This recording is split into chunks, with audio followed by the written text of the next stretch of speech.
Hello guys, শুভরাত্রি সবাইকে। সবাই কেমন আছো? আশা করি ভালো আছো। তো আজকে রাতের খাবার হচ্ছে পাস্তা আর ম্যাগি দিয়ে বানানো। আর এখানে আছে সস। আর আর আজকে আমরা পরিশ্রম হয়েছে বেশি।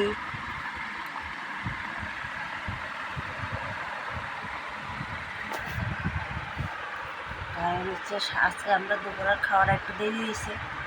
কারণ তোমরা জানো চৈত মাসের শেষ, চৈতের সংক্রান্তির কাজ ঝাড়াঝুড়ি ধোয়াপালি মোটামুটি। এই কারণে আজকে খেতে একটু দেরি হয়ে গেছে। রাত্রে আজকে আর ভাত খাওয়া হইতো না, এই কারণে ম্যাগি আর পাস্তা একলগে মিক্স করে বানাইলাম।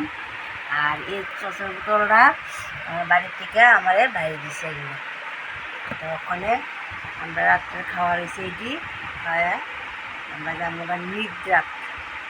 কারণ সারাদিনের পরিশ্রম বেশি একটা শরীরেও ভালো লাগতেছে না।